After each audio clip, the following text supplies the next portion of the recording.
সকল বোর্ডের ক্ষেত্রে, যত বোর্ড আছে বাংলাদেশের সকল বোর্ডের ক্ষেত্রে এটাই হলো গুরুত্বপূর্ণ সাজেশন, এর উপর আর কোনো সাজেশন হয় না।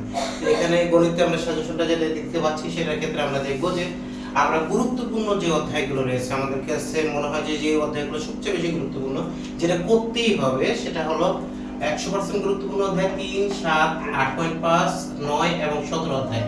এই 5টা অধ্যায় আমরা ভালো মতো যদি করি তাহলে ইনশাআল্লাহ সবার ভালো ফলাফল থাকবে। তো এখন দেখা যাক যে 90% গুরুত্বপূর্ণ অধ্যায় দেওয়া হয়েছে 2, 11, 16, 8.3, 8.4। এই অধ্যায়গুলো হলো একটু কম পার্সেন্ট আর কি, 90% গুরুত্বপূর্ণ অধ্যায়। তো এখানে গুরুত্বপূর্ণ অধ্যায়ের মধ্যেও যদি কেউ কমিয়ে করতে চায়, শুধু পাস করলেই হলো ইনশাআল্লাহ, এরকম চিন্তা ভাবনা যাদের আছে তাদের ক্ষেত্রে 3, 9, 17 করলেই পাস। 3, 9 এবং 17 এই তিনটা অধ্যায় পড়লেই পাস হয়ে যাবে। আর 90% এর মধ্যে দুইটা গুরুত্বপূর্ণ অধ্যায় রয়েছে, সেটা হলো 2 এবং 11। আমরা অধ্যায়ের দিক দিয়ে এবার বুঝে ফেললাম যে গণিতে আমরা অধ্যায়ে যদি ভালো রেজাল্ট করতে চাই তাহলে আমাদের 100% গুরুত্বপূর্ণ এই অধ্যায়গুলো করলে একটা ভালো ফলাফল করতে পারবো ইনশাআল্লাহ। এরপরে যদি আমরা একটু হালকাভাবে যদি 90% এর দিকে তাকাই, 2 এবং 11 অধ্যায়টার দিকে যদি তাকাই তাহলে কিন্তু এই অধ্যায় থেকেও কিন্তু ম্যাক্সিমাম সৃজনশীল প্রশ্ন আসে। 2 অধ্যায় থেকে সেট ফাংশন থেকে প্রশ্ন আসে, 11 অধ্যায় থেকে যোজন বিযোজনের যে অঙ্কটা রয়েছে এটা কিন্তু প্রায় আসে। তো আমরা এখানে বুঝতেই পারলাম যে আমাদের গুরুত্বপূর্ণ অধ্যায় কোনগুলো।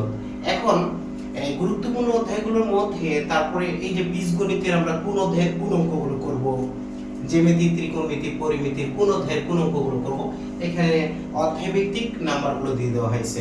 তবে নাম্বার দেওয়ার পরে অঙ্ক অনেক কমিয়ে দেওয়ার পরেও লাল বর্ডার করা হয়েছে, যেটা বৃত্ত করা হয়েছে লাল বৃত্ত, এই লাল বৃত্তগুলো করে যেতেই হবে তোমাদেরকে, কারণ এগুলো ঘুরে ফিরে বারবার বোর্ডে আসে, ঘুরে ফিরে বারবার বোর্ডে এই অঙ্কগুলো আসে। সুতরাং এই অধ্যায়ের যে লাল বৃত্তগুলো করা আছে অথবা এদিকে দেখা গেল সবুজ চিহ্নিত করা হয়েছে যেগুলো, এগুলো মাস্ট বি আসবেই তোমাদের পরীক্ষায়। এগুলো যদি করে পরীক্ষা হলে তোমরা যেতে পারো, তোমাদের গণিতে কোনো ভয় নেই।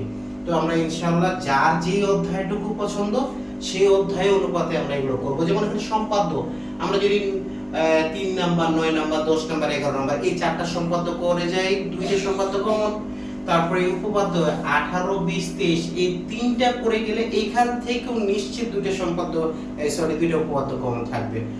তো যাই হোক, আমরা এইভাবে যদি এই অংশটুকু এবং এই অংশটুকু দেখে যেতে পারি তাহলে গণিত পরীক্ষায় ভয় থাকবে না। তুমি ভালোভাবে যদি এটার দিকে লক্ষ্য করো, বেশি অঙ্ক কিন্তু দেওয়া হয়নি, তাকে দেখলেই বুঝতে পারবে কয়েকটি মাত্র অঙ্ক।